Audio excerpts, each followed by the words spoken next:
नमस्कार दोस्तों, मैं आपका दोस्त from the YouTube channel review of experiences आज साझा करने वाला हूँ आपके साथ उस मूवी का रिव्यू जिसके लिए मैं काफ़ी दिनों से एक्साइटेड था, जो इंडिया में मई 29 को रिलीज़ हुई है।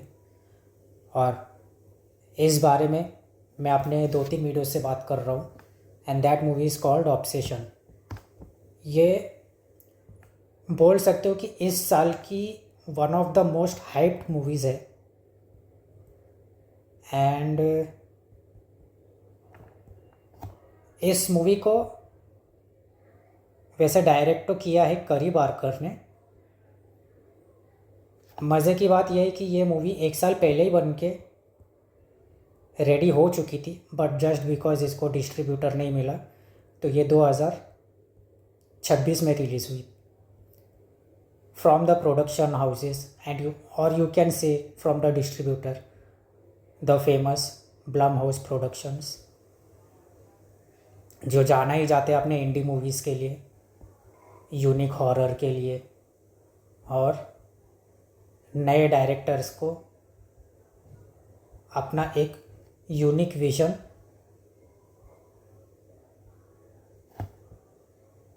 बताने का प्लेटफॉर्म देने के लिए।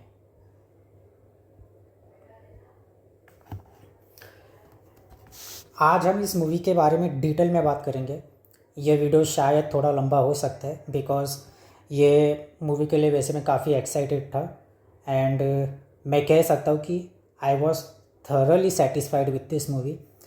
और इस मूवी के बारे में हम हर एक चीज़ आज जानेंगे, थोड़ा समझेंगे कि करी बारकर जो कि यूट्यूबर थे, उनकी ये मूवी है पहली। And yes, let's go through it. तो मैं आपको एक कहानी बताता हूँ। वैसे मैं अपने इस रिव्यू में कोई स्पॉइलर नहीं दूंगा। मैं जितनी हो सके उतनी कोशिश करूंगा कि इस मूवी के बारे में आपको ज़्यादा कुछ ना रिवील कर पाऊँ, ताकि आप इस मूवी को विद अ ब्लैंक माइंड देख सको। तो जैसे कि मैंने कहा, मैं आपको एक कहानी बताता हूँ।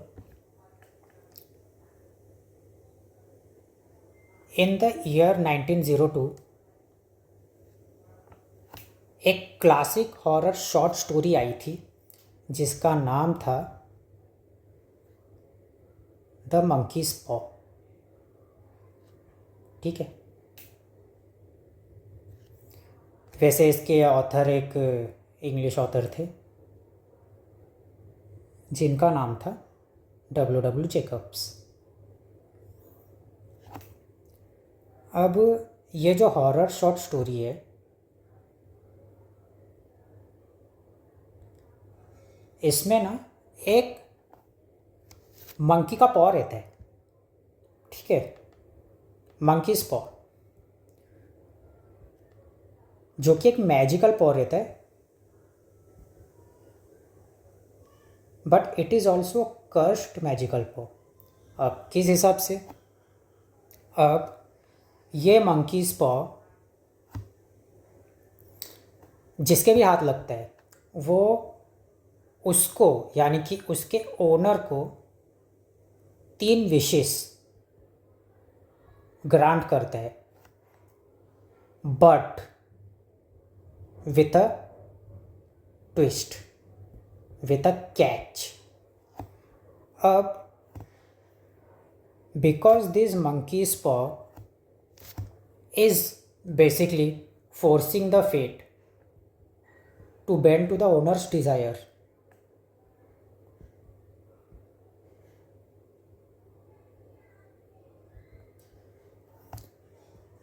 therefore every wish is fulfilled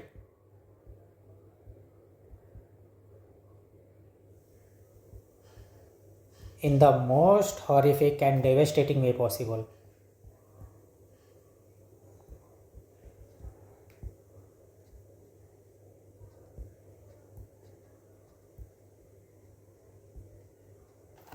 और ये जो ऑब्सेशन मूवी है, ये इसी ट्रोप पे आप बोल सकते हो बनाई गई है। काफ़ी क्लासिकल ट्रोप है। अगर कोई बुक्स का शौकीन है तो उसको ज़रूर ये मंकीज़ पॉ इसकी कहानी ज़रूर मालूम मालूम होगी ही होगी। तो ऑब्सेशन मूवी की कहानी वैसे बेसिकली ये है कि ये जो बंदा है, वैसे इसका नाम बेयर रहता है।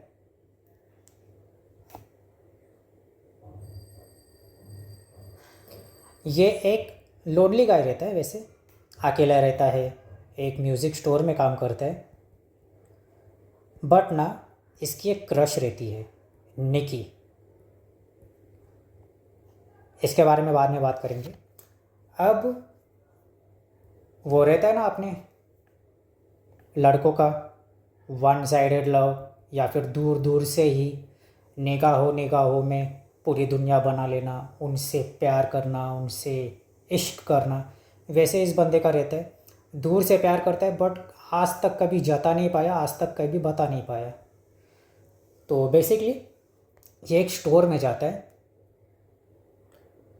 और इसे ना एक ऑब्जेक्ट मिलता है जिसका नाम रहता है वन विश विलो। ये ना एक बेसिकली एक ऐसा एक रैपर में आता है।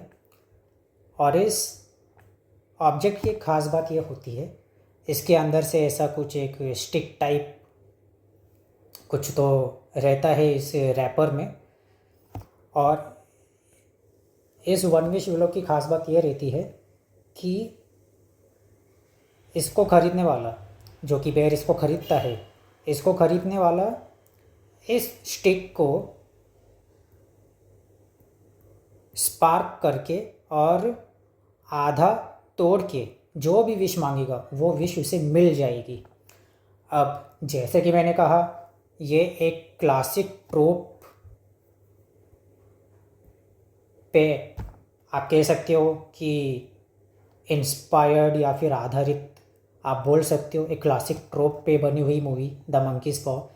इसको विश तो मिल जाएगी but at a very disastrous and at a very heavy cost. अब ये बंदा विश मांगता है कि निकी, जो इसका क्रश है, भाई पैसा नहीं मांगता ये, ना फेम मांगते हैं। इस भाई को चाहिए कि निकी दुनिया में सबसे ज़्यादा मुझसे प्यार करे और किसी से प्यार न करे। और ये विश इसकी पूरी हो जाती है। और आगे ये विश इसको कितनी महंगी पड़ती है और क्या क्या अनरेवल होता है इस स्टोरी में, इस मूवी के स्टोरी में, यही है इस मूवी की कहानी। ऑब्सेशन।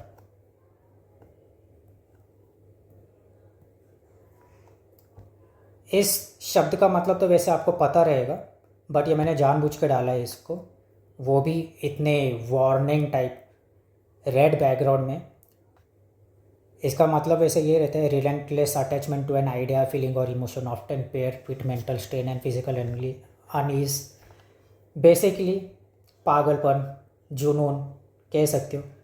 जैसे कि सिंगल लड़कों में, सिंगल लड़कियों में, वन साइडेड प्यार वालों में जो साइको रहते हैं उनमें ये ऑब्सेशन रहता है, जो आगे जाके एक बड़ी ही विकृत मानसिकता या फिर ट्विस्टेड रूप में इंटरप्रेट हो जाता है। यही होता है ऑब्सेशन। एंड ये जो मूवी है ऑब्सेशन, किसी को अगर बताना हो कि ऑब्सेशन का रियल मतलब क्या है तो उसको ये मूवी दिखा देना कि ऑब्सेशन क्या होता है और वो कितना खतरनाक होता है। वैसे ये है हमारे मूवी के दो लीड्स। ये है बेयर, जिसके बारे में मैंने आपको बताया, एंड दिस इज़ निकी।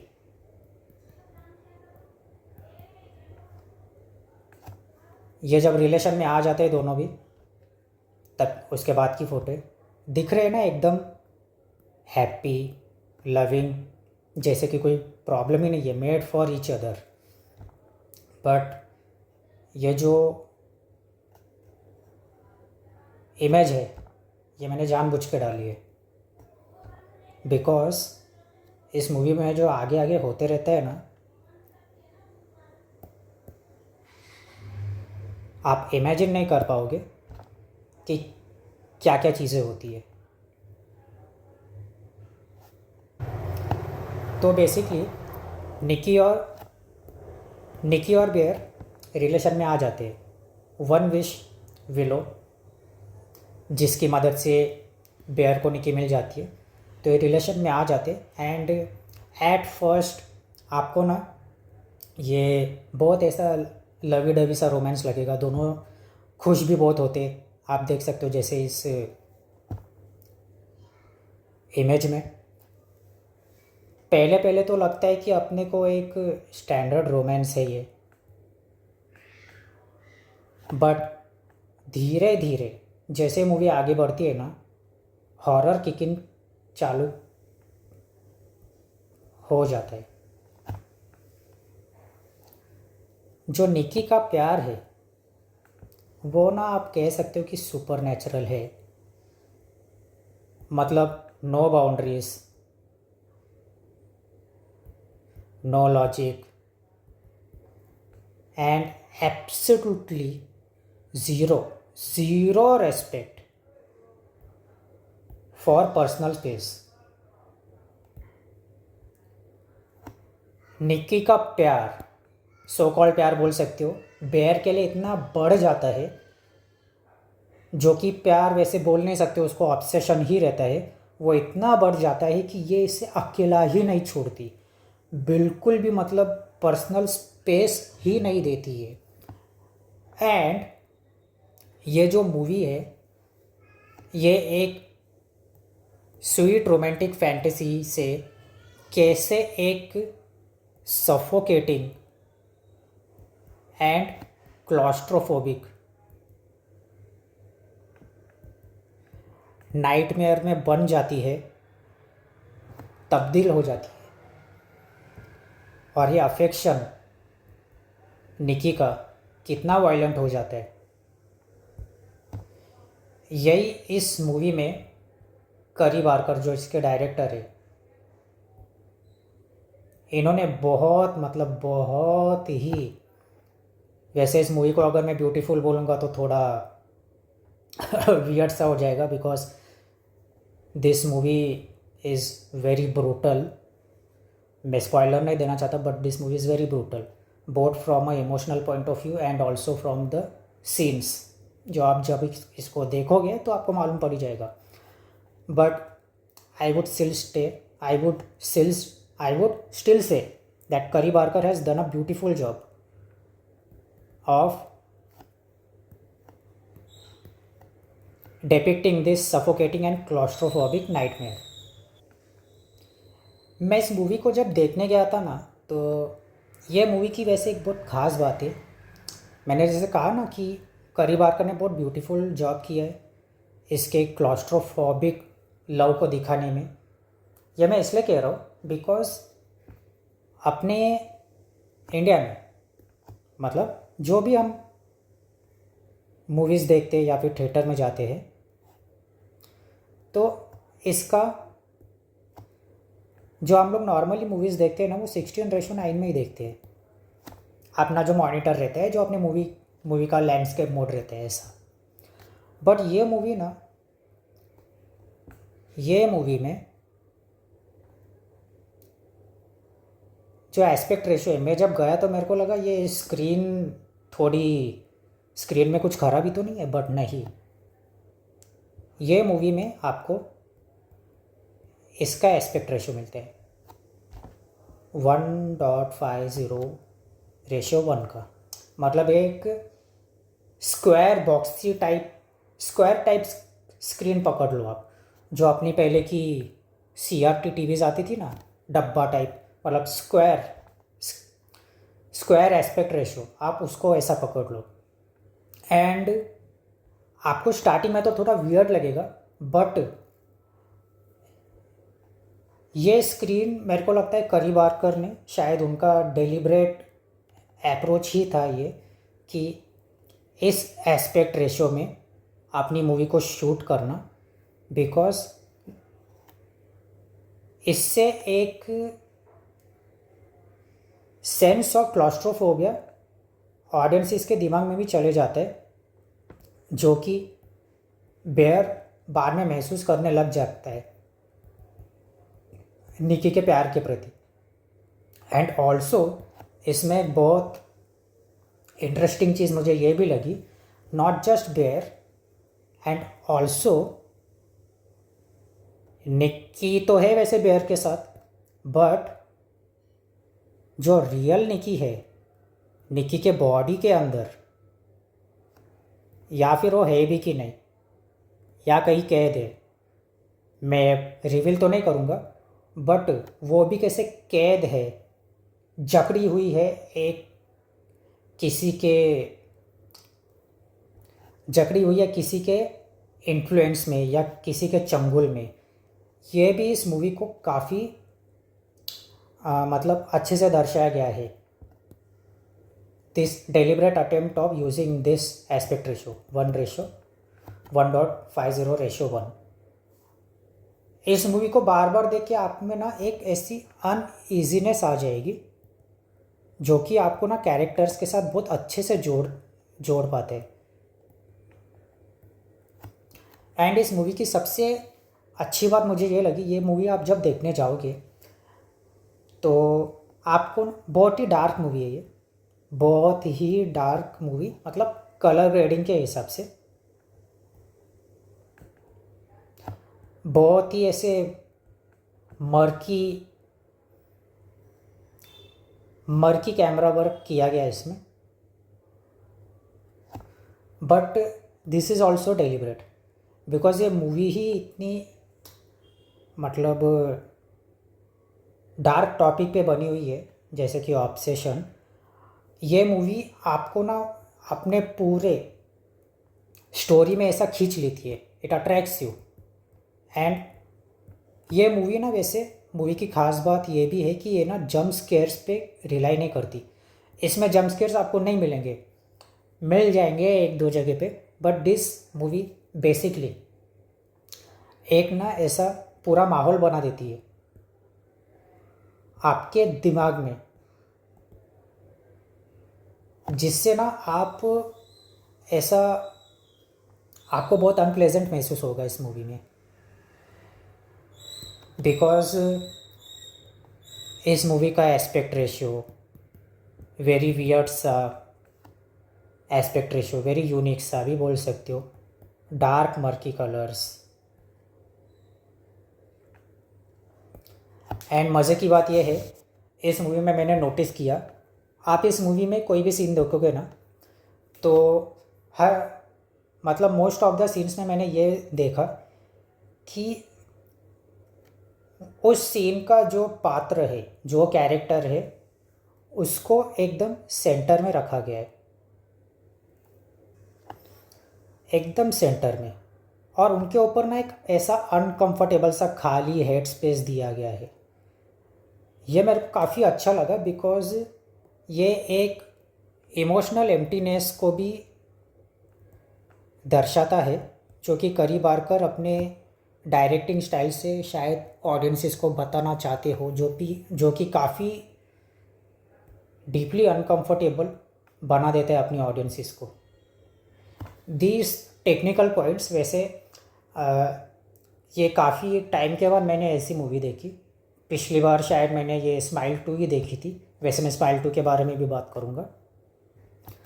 और ये मूवी के जो सिनेमाटोग्राफर है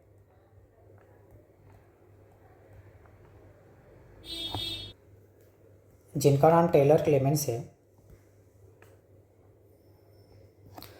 उन्होंने भी ये खुद एडमिट किया कि उन्होंने डेलिब्रेटली जो लाइटिंग है इस मूवी की उसको ना काफ़ी एब्सोल्यूट लिमिट तक पुश किया है, ताकि जितना हो सके जो इस मूवी में एनवायरनमेंट दिखाए गए हैं वो ज़्यादा मर्की, डार्क और ड्रेडफुल लग सके।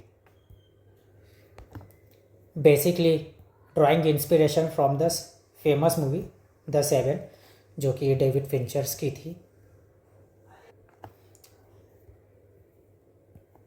ये जो ऐसा अटेम्प्ट है फिल्मिंग स्टाइल जो करी बारकर का है और जो सिनेमाटोग्राफर ने किया है, काफ़ी हार्ट रेट बढ़ा देता है। इस मूवी में कुछ कुछ सीन्स ऐसे हैं जो कि भले ही जंप स्केयर ना हो, ये बहुत आपको ऐसा थोड़ा ना डिस्टर्ब कर देगी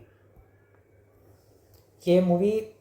मतलब कुछ कुछ सीन्स तो ऐसे, मतलब सिंगल लड़कों जो भी सुन रहे हो ना, गलती से गलती से मत बोलना मन में कि अरे हमको वन विश विलो मिल गई ना, तो हमको तो क्या, हम कर लेंगे, हम संभाल लेंगे। ये मूवी देख लोगे और इसमें जो निकी करती है बेयर के साथ, सोच लो।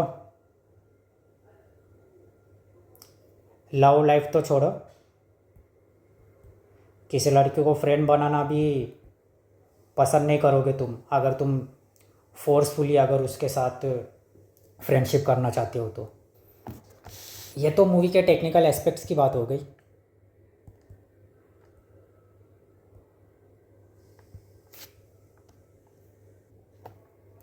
इस मूवी में आपको ना एक, हर एक सीन में, वैसे जैसे मैंने बोला, सॉरी मैं बार बार रिपीट कर रहा हूँ, बट ये मूवी में बहुत ख़ास बात लगी मुझे।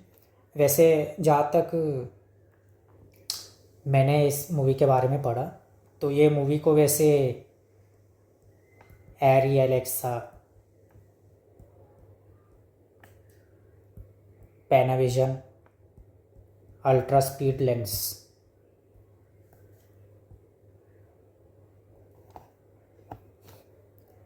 इससे शूट किया गया है, जिसकी वजह से एक काफ़ी थिन रेजर सा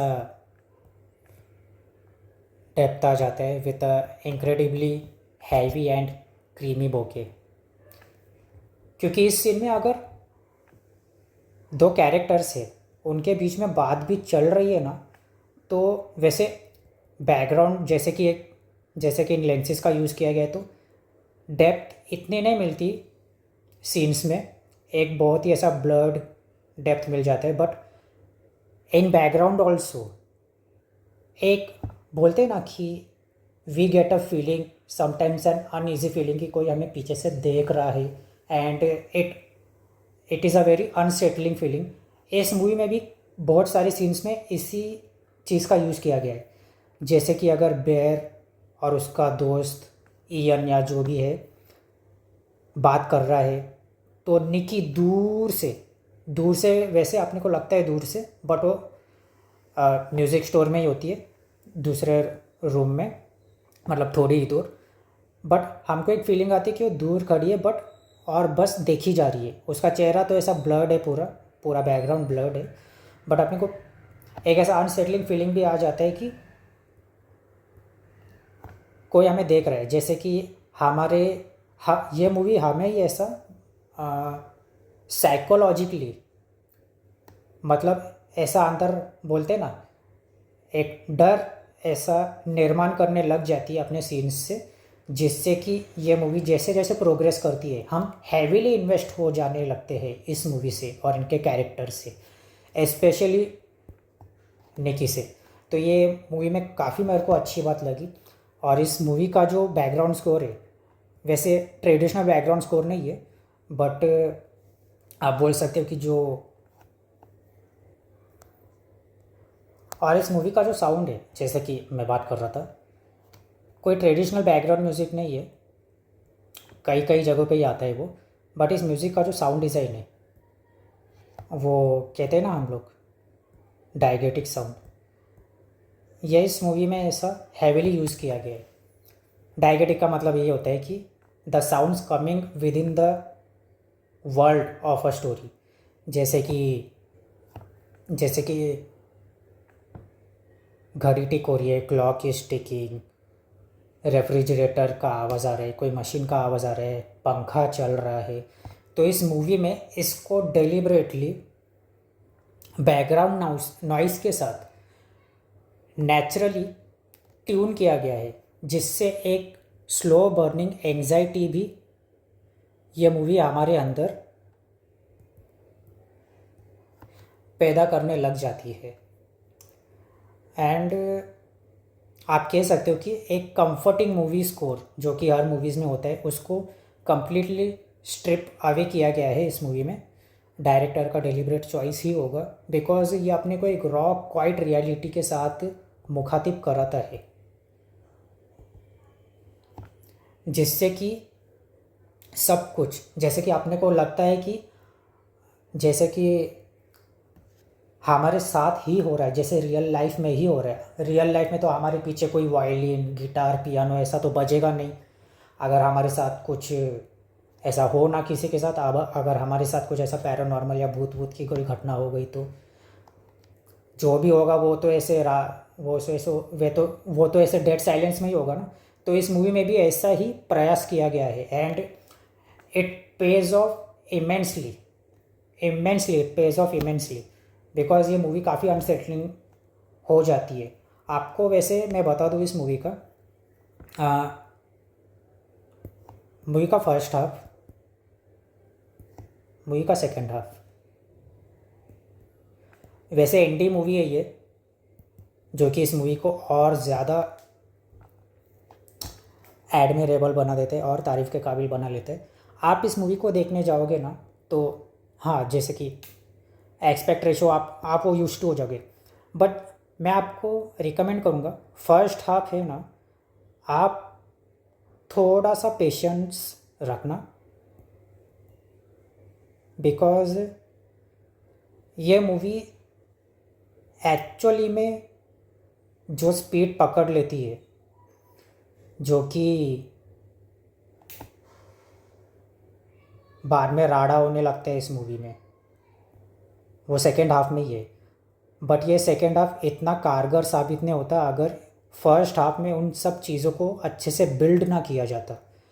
काफ़ी ये भी चीज़ मुझे काफ़ी अच्छी लगी कि डायरेक्टर ने इन चीज़ों को रश नहीं किया है, काफ़ी पेशेंटली इन चीज़ों को हैंडल किया है। एंड मूवी भले मैंने जहाँ तक पढ़ा था इस मूवी का जो बजट है शायद $1 मिलियन या उससे भी कम होगा, एंड फिर भी ये मूवी काफ़ी आपको देखने में काफ़ी अच्छी लगेगी, काफ़ी immersive. Yes, immersive would be the right word for the cinematography and how this movie is shot. काफ़ी आपको इमर्सिव महसूस होगी। इस मूवी के जो सबसे स्ट्रॉन्ग पॉइंट्स है, सबसे स्ट्रॉन्ग पॉइंट्स मैंने आपको अपने विसल के रिव्यू में भी बताया था, जो मैंने पिछले वीडियो में अपने जो रिडक्स के भी पहले जो मैंने एक मूवी का रिव्यू किया था विसल, जो कि 2026 की ही थी, उसमें भी कहा था कि इस मूवी के सबसे ज़्यादा स्ट्रॉन्ग पॉइंट्स है वो है इसके डायरेक्टर, उनका डायरेक्शन, जिन हिसाब से उन्होंने इस मूवी को शूट किया है, करी बारकर इनका नाम है, and the absolute crazy work by Ende नेवरेटी।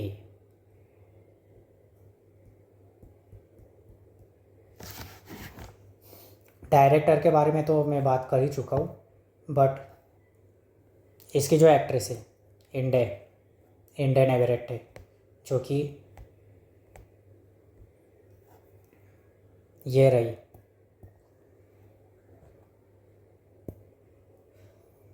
This actress, what an amazing work, what an amazing work, such a talented actress. जैसे कि आपने वो मूवी देखी होगी हेरेडिटरी, जो एक another master director of horror Ari Aster ने बनाई थी। ये मूवी भी ऐसे स्लो बिल्डअप वाली थी, ये वैसे स्लो बिल्डअप वाली मूवी नहीं है, बाद में पेस पकड़ लेती है ये सेकेंड हाफ में। बट हेरिडिटरी में जो टोनी कोलेट के लेजेंडरी वर्क ने किया था, उनके एक्सप्रेशंस देख के ही आप डर जाते हो। वैसे इस इन एक्ट्रेस इंडे नेवरेटे, इनका काम सेम टू सेम वैसा है। जो इन्होंने एक्टिंग की है, इट इज़ अमेजिंग। इनके बारे में जैसे कि मैंने रिडक्स के टाइम पे किया था, इनके बारे में तो अलग से बात करेंगे। पहले इन भाई के बारे में बात कर लेते। बेयर, इनका किरदार निभाया है माइकल जॉनस्टन ने। काफ़ी रिस्ट्रेंट परफॉर्मेंस, काफ़ी कंट्रोल्ड, और जो बेबसी, जो हेल्पलेसनेस माइकल जॉनस्टन ने अपने बेयर के किरदार से दिखाई है, जो मतलब कितना बेबस हो जाता है, उसको पता है कि ये मेरा ही किया करा है, कि ये निक्की मेरे गले पड़ गई है, लिटरली गले पड़ जाती है ये। एंड ये बंदा, ये कैरेक्टर वैसे काफ़ी मतलब काफ़ी प्रॉब्लमेटिक कैरेक्टर है, क्योंकि भाई बता तो पाता नहीं, लड़की को लाइक करते हैं, और बाद में ज़ोर ज़बरदस्ती चाहता भी है उसको। आई नो कि वन विश विलो के ही विश के बाद मिली है, बट फिर भी ये स्पॉइलर नहीं देना चाहता मैं, बट काफ़ी प्रॉब्लमेटिक कैरेक्टर है। आपको थोड़ी थोड़ी जगह अनोइंग लगेगा ये character, but at the end of the day story की डिमांड यही थी कि ये कैरेक्टर ऐसा हो इस मूवी में। एंड माइकल जॉनस्टन, इन्होंने काफ़ी अच्छे से इस कैरेक्टर को निभाया है। स्पेशली जो ये हेल्पलेसनेस का जो एक्सप्रेशंस देते हैं ना ये इस मूवी में, आप भी फील कर पाओगे कि अगर कोई लड़की गले पड़ गई, जो कि मतलब ऑब्सेस्ड है, प्यार नहीं करती आपसे, ऑब्सेस्ड है, तो वही प्यार आपको आपका गला घोटने जैसा लग जाएगा। और ये इस मूवी में काफ़ी अच्छे से दिखाया गया है, specially by the actor Michael Johnston. आप ये देख पा रहे हो, ये है इंडियन एवरेटे।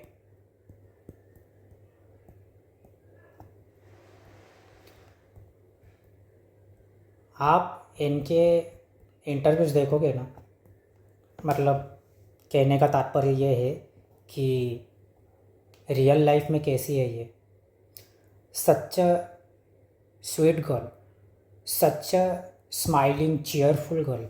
आप देख सकते हो, सच अ ब्यूटीफुल लेडी, बहुत इन एंड आउट। आप इनके इंटरव्यूज़ देखो, काफ़ी चीयरफुल है, मतलब ऐसा हंसमुख कहते हैं ना इसको, कितनी हैप्पी और भोली भाली लग रही है ये, एकदम हंसमुख टाइप।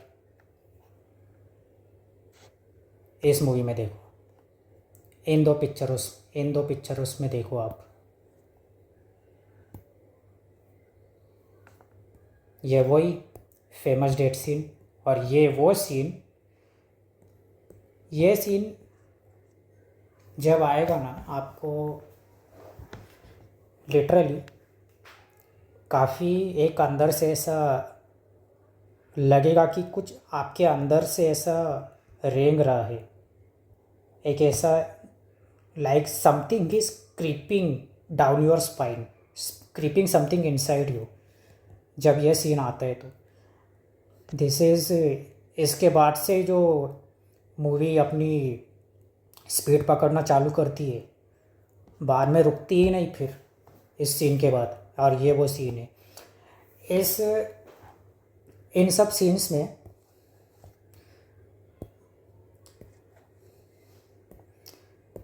मैं आपको एक बात बता दूँ, इन एक्ट्रेस का काम इतना अच्छा है, इतना अच्छा है। इस मूवी में एक आप इन एक्ट्रेस के मतलब निकी, एक चीज़ ज़रूर नोटिस करोगे, वैसे जो निकी ऑब्सेस्ड होती है बेयर से, वो नो डाउट मतलब पागल होती है उसके लिए, लिटरली पागल होती है, बोलना ही क्या, प्यार में नहीं, लिटरली दिमाग से ही पागल होती है, जो कि होता है उसके अंदर। बट बीच बीच में उसके अंदर जो असली निक्की होती है वो आती है, and literally immediately after 2 to 3 seconds वही पागलपन जो कि इस निक्की में रहता है बेयर के लिए, वो वापस आ जाता है। ये इस एक्ट्रेस ने अमेजिंगली इस अपने कैरेक्टर में पोर्ट्रे किया है। जैसे कि ये सीन देखो, इसमें बेयर इसको कुछ पूछता है और ये आपको हर सीन में मिलेगा जो इस एक्ट्रेस का रहेगा।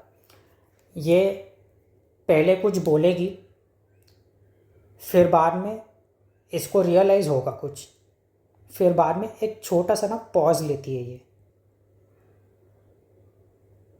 मतलब जैसे कि मैं बोलते बोलते कुछ बोलूँगा, जैसे कि निकी एकदम मतलब सब कुछ ही तोड़ फोड़ देती है, और फिर ये जो पॉज लिया ना मैंने, ये पॉज, वैसे ये मेरा पॉज तो कुछ अनकंफर्टेबल तो है नहीं, बट इस मूवी में निकी ऐसे पॉजेस लेती रहती है, और ये जो पॉजेस ब्यूटीफुली एक्टेड बाय इंडे जो पॉजेस लेती है ना, ये आपको बहुत ऐसा मेरे को काफ़ी डिस्टर्ब किया इसकी इस एक्टिंग में, कि लिटरली इंडे मतलब ऐसा चुटकी चुटकी बजाने पे एक ही टाइम पे ऐसा अनरिस्ट्रेंट से सीधा रिस्ट्रेंट में आ जाती है, रिस्ट्रेंट में आ जाती है, and in the next literally after 4 to 5 seconds फिर बाद में चिल्लाने लग जाती है। एंड माय गॉड, जो ये स्क्रीम करती है ना, मतलब लिटरली एक टाइम पे मैं जिस थिएटर में गया था, थैंकफुली मुझे थाने में नहीं जाना पड़ा, नज़दीकी मिल गया। वो अलग बात है कि थिएटर की स्क्रीन ही गंदी थी, साफ नहीं थी, बट कोई नहीं। स्टार्टिंग में इसकी चीखें सुन के तो आजू बाजू के जो ऑडियंसेस थे वो हंस रहे थे। जैसे जैसे आगे बढ़ने लगी मूवी, वो भी चुप बैठ गए, because my God, what an acting by Indian Everett, amazing. Pause, छोटा सा कुछ बोलेगी, कुछ पॉज लेगी, बाद में एकदम चिल्लाने लग जाएगी, एकदम एग्रेसिव वायलेंट हो जाएगी, एंड लिटरली 1-2 सेकंड के बाद ही ओके ओके डार्लिंग, ऐसा करके जैसे कि कुछ हुआ ही नहीं है। And it feels so organic and so natural कि हमको लगता ही नहीं कि ये एक्टिंग कर रही है, जैसे कि सच्ची में इसके दिमाग में कोई केमिकल लोच है। वैसे केमिकल लोचा नहीं, कोई आत्मा का ही लोचा होता ही लगता है इसके अंदर तो, बिकॉज वैसे दिखाया तो नहीं गया है इस मूवी में। ये वैसे एक मूवी का कौन भी है जो मैं आगे डिस्कस करूँगा आपके साथ, but literally it feels so natural and so organic when this actress performs her character Nikki. Amazing amazing. और इसमें एक सीन है जब ये कार में बैठे किसी एक शख्स के साथ,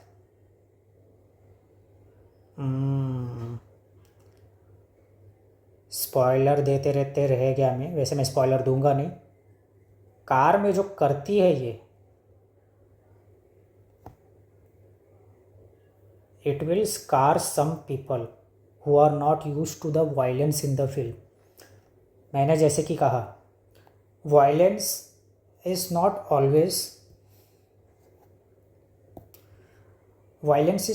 always physical, it is also emotional. And जो इमोशनल ब्रूटैलिटी निक्की की तरफ से, पेयर की तरफ से आती है, it कैप्टिवेट्स you into their head space, जो कि इस मूवी को बाकी मूवियों से एकदम पोल्स अपार्ट बना देता है, inner league of its own. And इसीलिए शायद ये मूवी इतनी हिट हो रही है। इस मूवी को वैसे डिस्ट्रीब्यूटर मिला नहीं, तो शायद मैंने सुना था कि $15 मिलियन में इनके डिस्ट्रीब्यूटर ने इसको खरीद लिया। एंड यह मूवी जो धमाका कर रही है all over the world wide box office, $100 million के ऊपर कमा लिए। तो ये मूवी को ही पूरा क्रेडिट जाता है, खासकर और इसके एक्ट्रेसेस को, एक्टर्स को, एंड स्पेशली करी वारकर जो डायरेक्टर है। What a movie, look at her.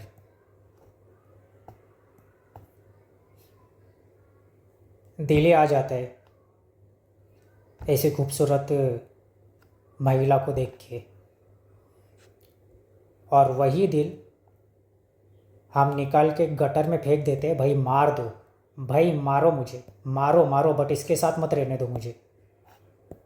ऐसे कोई आ गए ना, आपकी भी यही हालत होगी।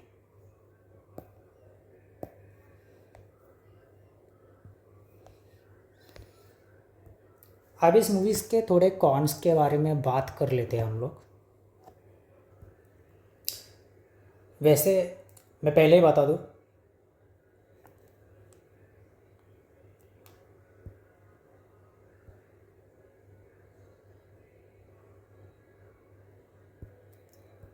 मैं इस मूवी को 4.5 आउट ऑफ 5 स्टार्स दूंगा।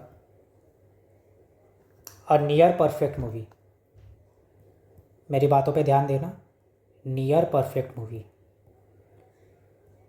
Not a perfect movie.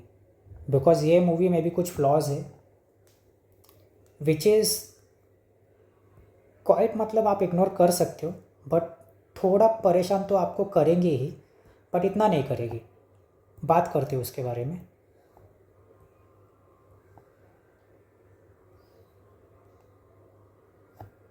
ये तो हो गए मेरे 4.5 आउट ऑफ 5 स्टार्स।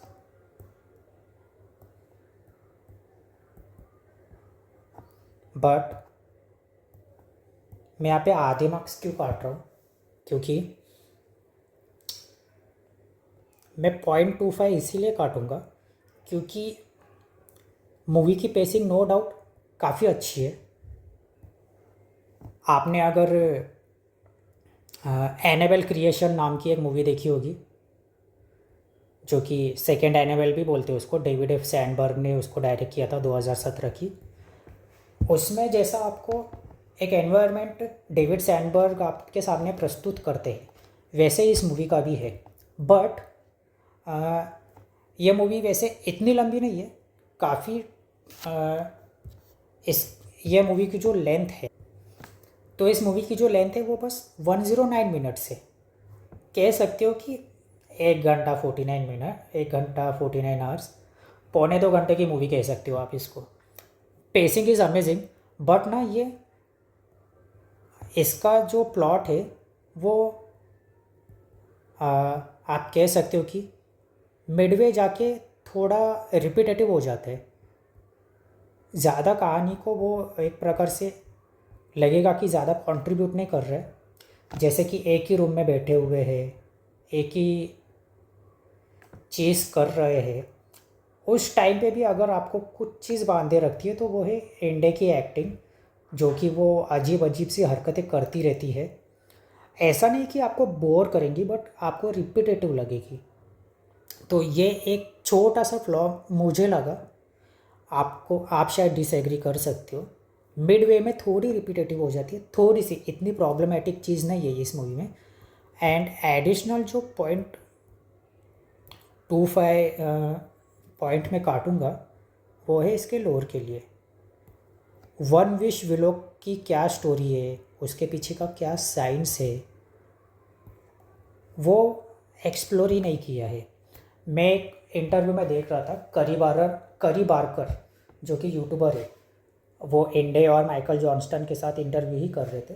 तो उन्होंने ही कहा था कि मैंने जानबूझ के इसके स्टोरी को, जो कि वन विश विलो की स्टोरी है, उसके पीछे की कहानी, उसको जानबूझ के एक्सप्लोर नहीं किया, क्योंकि मैं एक यूट्यूबर हूँ, तो मुझे पता है कि ये काम तो मेरी ऑडियंसेस ही कर देगी कि इसके पीछे की कहानी क्या है, अपनी कॉन्स्पिरेसी थियरीज लगा के। तो फिर काफ़ी मतलब एक यूनिक सा व्यू पॉइंट।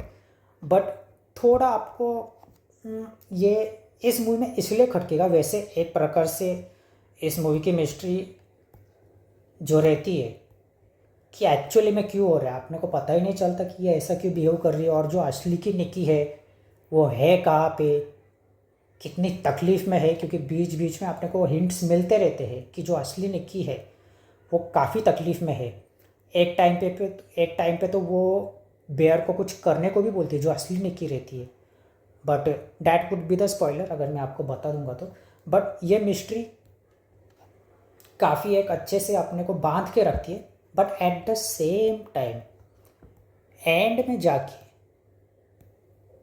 रस्ट फील होती है, बिकॉज अपने को कॉन्टेक्स्ट ही नहीं मालूम वन विश विलो का कि क्यों ऐसा हो रहा है कैरेक्टर्स के साथ, and what is the catch behind it, इसका सॉल्यूशन क्या है। तो लास्ट में जाके अपने को जो एंडिंग है, आपको पता चल जाएगा मैं किस बारे में बात कर रहा हूँ। जो लास्ट में जाके फिर एंडिंग ऐसा रस्ट हो जाती है, अपने को फिर एक प्रकार से ठीक है कि this was a deliberate attempt by the director to not reveal the story about the one wish willow, but हमको ना एक क्लोजर नहीं मिल पाता लास्ट में कि एक्चुअली में क्यों हुआ ऐसा, हम समझ नहीं पाते। But which is also a good thing about this movie कि it leaves us wanting to more about the film. I don't know इसका सीक्वल बनेगा नहीं बनेगा, वैसे हर बात में सीक्वल बनाना इन आइडियाज़ के काफ़ी मैं विरुद्ध रहता हूँ, बिकॉज एक सिंगल मूवी जो कि काफ़ी लेजेंडरी स्टेटस होल्ड करती है, बहुत सारी मूवीज़ है ऐसे, अगर आप उसका बार बार सीक्वल बना रहे हो जस्ट बिकॉज कि आपको उसका उससे पैसे कमाना है, उसके बॉक्स ऑफिस प्रॉफिट्स कमाने हैं, तो उसका लेजेंडरी स्टेटस एक प्रकार से ख़त्म होने लग जाता है। आई डोंट नो अबाउट कि इसका सीक्वल बनेगा या नहीं बनेगा, बट अगर नहीं बन रहा है तो हमको वो अभी तक क्लोजर नहीं मिल पाएगा क्लाइमेक्स में कि एक्चुअली में कैरेक्टर्स ऐसे क्या थे और वो वन विश विलो के पीछे एक्चुअली में क्या मैकेनिक्स थे जो कि बता ही नहीं गए, जिनकी वजह से हमें एक clunky climax and arbitrary actions देखने को मिलते आखिर में जाके। एक्शंस वैसे नो डाउट आपको एक्शंस मतलब यू विल एग्री कि वो ऐसा क्यों कर रहा है, बट अगर उसके पीछे थोड़ा और कॉन्टेक्स्ट दिया जाता तो थोड़ा और मतलब हमें समझने में आसानी होती कि yes this is why he is doing, and ये कितना ज़्यादा इम्पोर्टेंट है, बिकॉज इसके अलावा कोई ऑप्शन ही नहीं है इससे पीछा छुड़ाने का या इस कर्ज से पीछा छुड़ाने का। बहुत ही कम मतलब एक दो सेंटेंस में ही निपटा दिया गया है कि इस कर्ज से बचना कैसे है। तो इन्हीं यही दो पॉइंट्स है, पेसिंग मिडवे में थोड़ी स्टॉल हो जाती है, रिपीटेटिव हो जाती है, एंड पॉइंट 2.5 बिकॉज लोर को इतना एक्सप्लोर नहीं किया है तो एंडिंग थोड़ा रश्ड हो जाता है। इसके लिए मैंने 0.5 मार्क्स काटे, बट ये मूवी इतनी अच्छी थी कि मैं इतने भी नहीं, मैं और काट सकता था, बिकॉज ये पेसिंग की आई थिंक कि हर मूवी में pacing is one of the most important aspects of that movie, काफ़ी अफेक्ट करती है ऑडियंसिस को अगर किसी मूवी की पेसिंग अच्छी ना हो, बिकॉज अगर मूवी की पेसिंग अच्छी ना हो तो ऑडियंसिस बोर हो जाने लग जाती है, तो इसके ज़्यादा मार्क कटने चाहिए थे, but this movie is so amazing कि मैं सिर्फ 0.25 मार्क्स ही काट रहा हूँ, 0.5 मार्क्स आप समझ सकते हो काट रहा हूँ, and it deserves 4.5 out of 5 stars, absolutely deserving. And for India's acting, my God, such a beautiful lady, but इनकी एक्टिंग देख ली मैंने इसमें, तो मैं चाहूँगा मैं सिंगल ही मर जाऊँ, बट ये निक्की मुझे कभी ना मिले। सिंगल लोंडो, तुम सबको ही बोल रहा हूँ, सिंगल मर जाना, बट निक्की जैसी लड़की के साथ कभी गले मत पड़ जाना। मरने की मुरादें मांगोगे ऊपर वालों से अगर निक्की मिल गई तो। हाँ, अगर इंडे मिल गई तो ज़रूर, अमेजिंग एक्ट्रेस। Skilful actress. मैं इनके बारे में एक और बात करना चाहता हूँ। ये मूवी देखने से पहले मैं रेडिट पे पढ़ रहा था कि some people were demanding that she should get a Oscar nomination,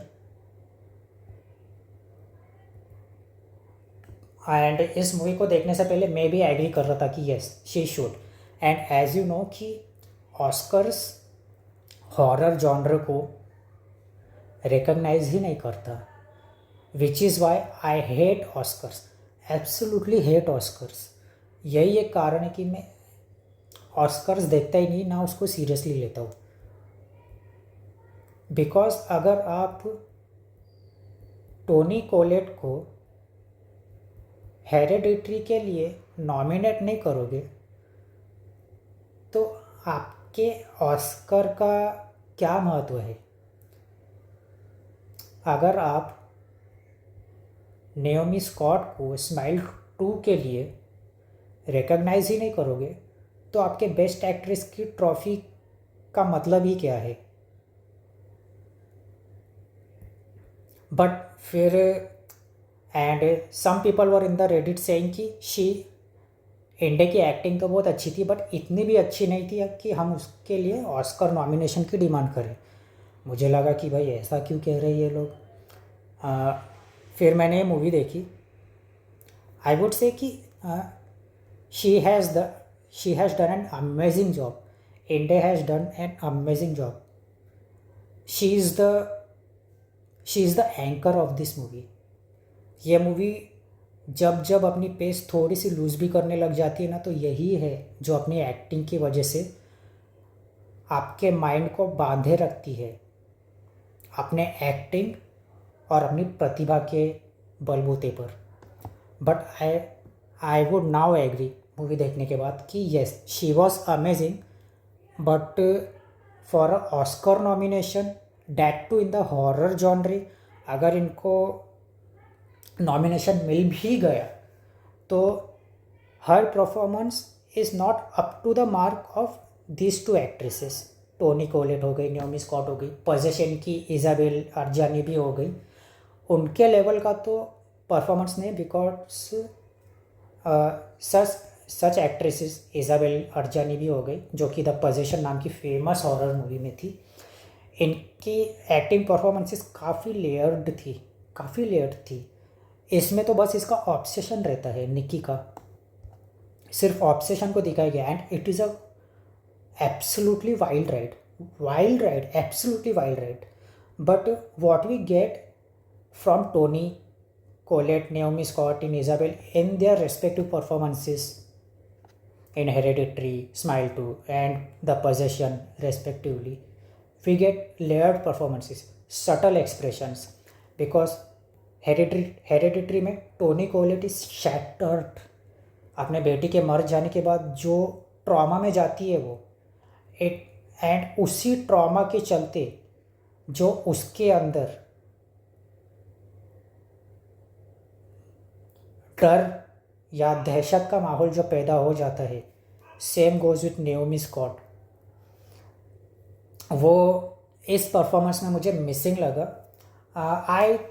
I know कि मूवी को ज़्यादा एक्सपांड न करने के नज़रिए से या फिर मूवी को एक टाइट निटेड स्टोरी रखने के लिए कई बार करने इसको डेलिबरेटली ज़्यादा नहीं किया होगा। अगर जो असली निकी फंसी हुई है, जो कि इस मूवी में आपको बस वॉइस से मालूम पड़ेगा, उसके अगर थोड़ी झलक दिखलाई जाती, थोड़े सीन्स दिखाए जाते तो शायद और मज़ा आता। But yes, India was amazing, but yes I would now agree not worthy of Oscar nominations. मिल गए तो मुझे काफ़ी खुशी होगी, बट अगर हॉरर जॉनरे में ऑस्कर कुछ अलग कर रहा है, अपने जो नॉर्मल रास्ते से हट के अगर नॉमिनेशन दे रहा है एक हॉरर एक्ट्रेस के काम को, तो मुझे नहीं लगता कि आई वुड से one dimensional I am not, मैं क्रिटिसाइज नहीं कर रहा हूँ, बट अगर टोनी कोलेट और नेमी स्कॉट को ही अगर उनके लेयर्ड परफॉर्मेंसेस के लिए नॉमिनेशंस नहीं मिले, उनका तो काफ़ी मल्टी डायमेंशनल परफॉर्मेंस था, तो इंडे का तो मुझे नहीं लगता कि ऑस्कर नॉमिनेशन उनको मिलेगा. And I would also not be too you so sad about it अगर नहीं भी मिला तो, बट शी डिज़र्व्स, मतलब she has a bright future ahead, bright career ahead. And मैं तो अभी काफ़ी एक्साइटेड हूँ इनकी आगे की मूवीज़ देखने के लिए. एंड ऑल्सो अबाउट करी बारकर, ये आगे कैसी मूवीज़ बनाते हैं, मैं इसके लिए भी काफ़ी एक्साइटेड हूँ. I would really look forward to what this guy does to his future projects. वैसे मैं यूट्यूब पे देख रहा था, कुछ यूट्यूबर्स ये भी कह रहे थे, जैसे प्रतीक बोराडे जी है, वो कह रहे थे कि उनके लाइफ की देखी हुई, तो प्रतीक बोराडे जी कह रहे थे कि उनके लाइफ की देखी हुई सबसे डरावनी मूवीज़ में से एक, ना सबसे डरावनी मूवीज़ में से नहीं, सबसे डरावनी मूवी उन्होंने देखी है अपने ज़िंदगी में. आई वुड, वैसे कोई उनका सब्जेक्टिव ओपिनियन है, I respect Prateek ji a lot, but वो तो उनका वैसे सब्जेक्टिव ओपिनियन था. And this movies really, I would not say scary, but this movie is very creepy and unsettling. But yes, this is not the most horror film ever. सबसे scary movie तो है नहीं वैसे ये, but it deserves the spots in your all time top 10 top 15 most scary movies ever made. मैं आज भी कहता हूँ कि द एग्जॉर्सिस्ट को आज भी बीट करना, it is literally very very very very difficult. The Exorcist, wow. वैसे आप एग्री करो नहीं करो, ये मेरा पर्सनल ओपिनियन है, but for me the Exorcist, it holds a special place in my heart, because ये मूवी 1973 में आई थी, और ये मूवी जब मैं देख रहा था, it was such a nasty movie.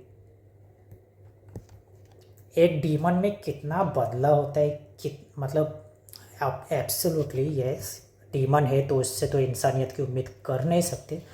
But मैं इस मूवी को जब मैंने देखा, my God, water sets, water production design, and such a creepy movie. ये मूवी क्रीपी भी थी, स्कैरी भी थी, इमोशनल भी थी, एंड यू कैन से कि इस मूवी में जो रिडेम्पशन है आपको काफ़ी सेटिस्फाई भी करेगा. And this movie is very sad, क्योंकि ये मूवी, जैसे कि आपने कहानी पढ़ी होगी, कि कहते हैं कि ये मूवी शापित थी, काफ़ी कुछ हो चुका है इस मूवी को बनाने के पीछे, but this movie will remain my top pick for any horror movie ever made. Point blank period for me. आप डिसएग्री कर सकते हो, कुछ लोगों को ये बहुत फ़नी लगती है, but you have to respect the point कि ये 1973 में बनाई गई थी. एंड ऑब्वियसली इसको डायरेक्ट करने वाले कोई ऐसे वैसे भी बंदे नहीं थे ना. विलियम फ्रीडकिन, द लेजेंडरी डायरेक्टर, जिन्होंने द फ्रेंच कनेक्शन भी बनाई थी. तो ये this movie till now it is unbeatable in my list, but I would से possession possession is in my top 10 most scary movies of all time.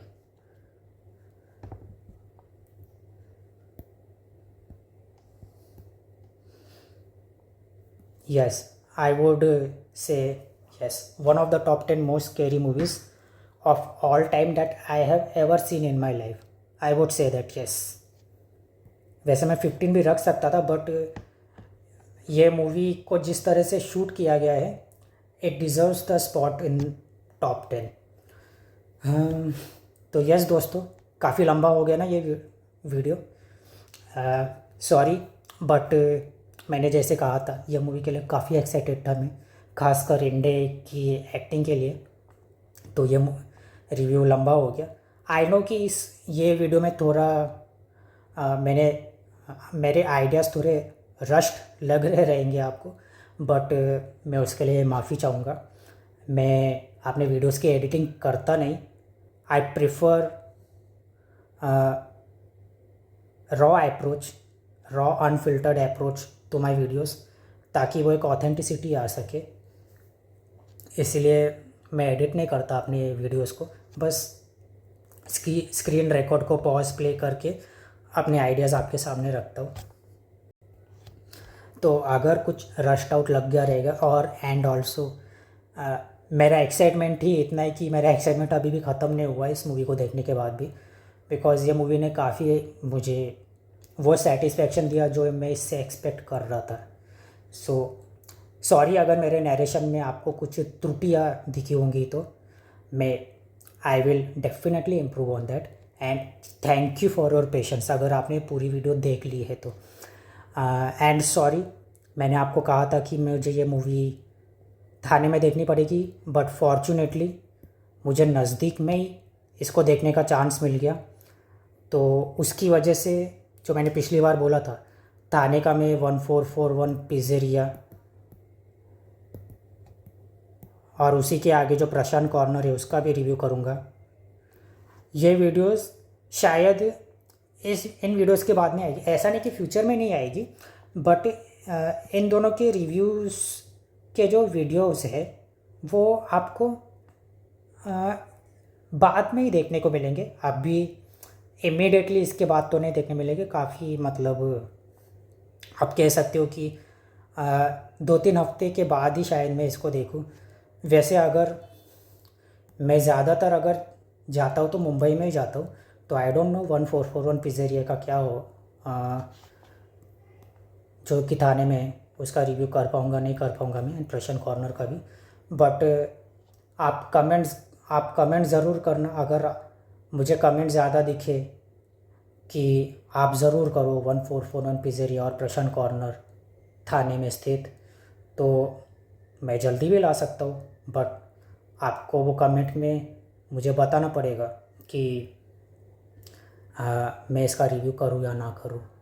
आप बताओगे नहीं तो फिर थोड़ी देर तो लगी जाएगी इनका रिव्यू करने में। आप बताओगे तो मैं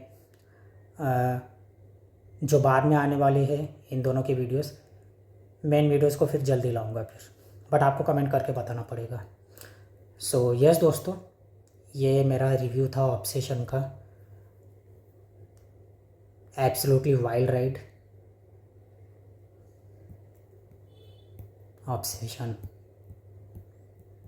amazing experience, 4.5 out of 5 stars my rating. मुझे 10 में से भी देनी रही तो मैं इसको 9.5 स्टार्स ही दूंगा। सो यस दोस्तों, यही मेरी रेटिंग थी इस मूवी के लिए। थैंक यू सो मच अगर आपने यहाँ तक वीडियो देख लिया है और मेरी पकाऊ प्रवचनी बातों को अभी तक झेला है, तो thank you very much. And yes, until next video, you stay safe, you stay happy, and you stay healthy। अभी भी काफ़ी गर्मी है तो बाहर जाने से बचना, पानी की बोतल ज़रूर कैरी करना, हो सके तो ग्लूकॉन डी, नींबू पानी या फिर इलेक्ट्रोलाइट्स ज़रूर अपने साथ में रखने, छोटी बोतल ही सही। आप अपना पूरा ध्यान रखना, आप अपना be hydrated, eat healthy food. जय हिंद,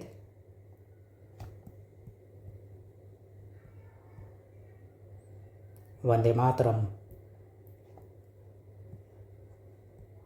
बाय।